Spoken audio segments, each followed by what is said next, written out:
Assalamualaikum warahmatullahi wabarakatuh. Nah, pada kesempatan kali ini kita akan belajar tentang kaidah amar, nahi, taksis, dan mukhasis. Pertama, kita masuk kepada pengertian kaidah amar. Nah, kaidah amar itu berasal dari kata amaro ya'muru amron yang artinya adalah perintah. Sedangkan menurut istilah, amar adalah tolabul fi'lu minal a'li ilal adanan. Tuntutan melakukan pekerjaan dari yang lebih tinggi kepada yang lebih rendah kedudukannya. Yang lebih tinggi kedudukannya dalam hal ini itu adalah Allah Subhanahu wa taala, dan yang lebih rendah kedudukannya adalah manusia atau mukallaf. Jadi, amar itu adalah perintah Allah Subhanahu wa taala yang harus dilakukan oleh seorang mukallaf untuk mengerjakannya. Perintah-perintah Allah Subhanahu wa taala itu terdapat di dalam Al-Qur'an dan hadis. Contohnya yaitu terdapat di dalam Al-Qur'an surat Al-Baqarah ayat 43 yang berbunyi aqimus shalah wa atuz zakat warka'u ma'ar raki'in. Yang artinya, dirikanlah sholat, tunaikanlah zakat, dan rukuklah beserta orang-orang yang ruku. Jadi, yang menjadi perintah di dalam ayat tersebut adalah kalimat aqimu. Selanjutnya, kaidah-kaidah amar. Kaidah-kaidah amar yaitu ketentuan-ketentuan yang dipakai oleh para mujtahid dalam mengistinbatkan hukum. Ulama usul merumuskan kaidah-kaidah amar dalam 5 bentuk, yaitu kaidah yang pertama, al-aslu fil amri lil wujub. Pada dasarnya, amar adalah perintah untuk menunjukkan kepada yang wajib. Maksudnya adalah, jika ada dalil Al-Quran ataupun hadis yang menunjukkan perintah wajib, apabila tidak dikerjakan perintah tersebut, maka berdosa, kecuali dengan sebab adanya qarinah. Kaidah kedua, perintah itu pada dasarnya tidak menghendaki pengulangan.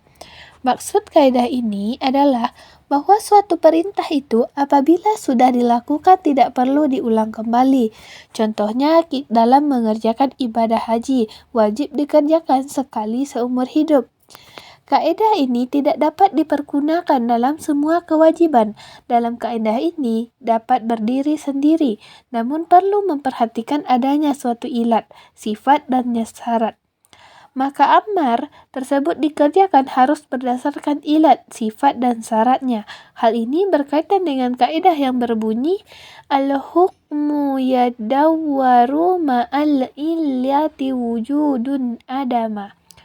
Hukum itu berlaku berdasarkan ada atau tidaknya ilat. Contohnya, perintah Allah Subhanahu wa taala melaksanakan hukum dera bagi laki-laki dan perempuan ghairu muhsan. Ketika melakukan zina berulang kali, maka hukum dera tersebut berulang-ulang kali apabila pelaku melakukan juga berulang kali. Namun, apabila hanya sekali mereka melakukan zina, maka deranya cukup sekali. Perintah dera tersebut sesuai dengan kondisi dari sebab perzinaan. Kaidah ketiga, yaitu perintah itu pada dasarnya tidak menunjukkan kepada kesegeraan. Maksud dari kaidah ini, sesungguhnya perintah akan sesuatu tidak harus segera dilakukan, sebab pelaksanaan perintah tidak terletak pada kesegeraannya, namun berdasarkan pada kesempurnaan dan kesiapan untuk melakukannya. Tidak dilihat dari pengkhususan waktu melaksanakannya. Contohnya, perintah untuk melakukan ibadah haji tidak harus segera dilaksanakan, namun menunggu kemampuan dan kesanggupan seseorang untuk melaksanakannya. Kaidah keempat yaitu perintah terhadap suatu perbuatan, perintah juga terhadap perantaranya atau disebut wasilahnya.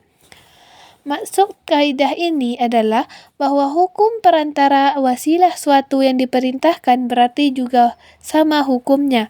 Contoh, seorang diperintahkan melaksanakan sholat, maka hukum mengerjakan wasilahnya yaitu wudhu bagi seorang tersebut sama kedudukannya sebagai perintah. Contohnya, sholat 5 waktu hukumnya wajib.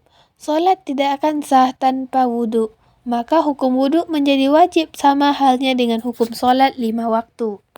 Kaidah kelima, perintah sesudah larangan berarti diperbolehkan mengerjakan kebalikannya. Maksudnya adalah dilarang mengerjakan kemudian diperintahkan mengerjakan berarti pekerjaan tersebut boleh dikerjakan. Contohnya, pada awalnya tidak diperintahkan wajib ziarah kubur, namun pada akhirnya diperintahkan untuk ziarah kubur. Maka perintah ziarah kubur tersebut berhukum boleh atau mubah. Sekarang kita masuk kepada pengertian nahi. Nah, nahi itu berarti larangan, sedangkan menurut istilah, nahi adalah tolabul tarki minal a'li ilal adnan. Tuntutan meninggalkan perbuatan dari yang lebih tinggi kepada yang lebih rendah kedudukannya. Yang lebih tinggi kedudukannya dalam hal ini adalah Allah dan yang lebih rendah adalah manusia. Jadi nahi itu adalah larangan Allah yang harus ditinggalkan oleh mukallaf. Larangan Allah itu terdapat dalam Al-Quran dan hadis. Contoh kaidah nahi yaitu terdapat di dalam Al-Quran, surah Al-Isra ayat 32 yang berbunyi wala taqrabuz zina innahu kana fahisatan wa sa'a sabila. Dan janganlah kamu mendekati zina, sesungguhnya zina itu adalah suatu perbuatan yang keji dan suatu jalan yang buruk. Jadi kalimat larangan tersebut adalah wala taqrabu. Selanjutnya kita akan masuk kepada kaidah nahi. Kaidah nahi ini ada 4. Yang pertama, pada asalnya nahi itu menunjukkan pada yang haram. Yang kedua, pada asalnya nahi itu akan mengakibatkan kerusakan secara mutlak. Dan kaidah ketiga, pada asalnya nahi itu menghendaki adanya pengulangan sepanjang masa secara mutlak.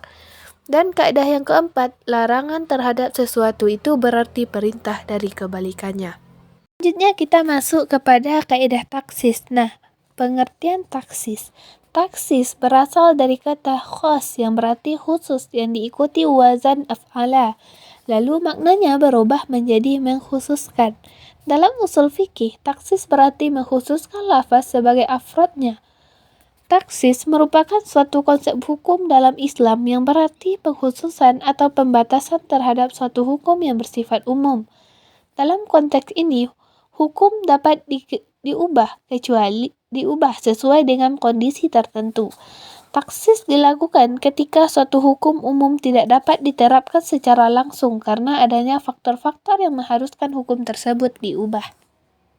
Contoh dari taksis adalah dalam masalah hukum waris. Secara umum, hukum waris dalam Islam diatur dalam Al-Quran dan hadis. Namun, terdapat pengecualian atau taksis dalam hukum waris terkait dengan kasus-kasus tertentu seperti pembagian harta warisan bagi anak-anak yang berbeda gender. Selanjutnya kita masuk kepada kaidah muqassis.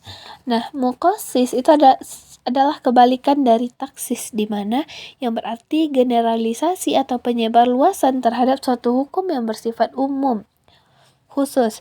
Dalam konteks ini, hukum khusus diperluas di dalam kasus-kasus yang sejenis. Muqassis ini digunakan untuk mengubah hukum yang bersifat khusus menjadi hukum yang umum. Contoh dari mukhassis adalah dalam masalah hukum pernikahan. Dalam hukum Islam, terdapat hukum-hukum yang mengkhususkan mengenai sebuah pernikahan. Seperti hukum tentang menikahi janda atau duda. Hukum khusus ini kemudian diperluas atau dijadikan suatu hukum umum dalam konteks pernikahan dalam agama Islam. Sekian pembelajaran kita pada kali ini. Kita sudahi dengan Assalamualaikum warahmatullahi wabarakatuh.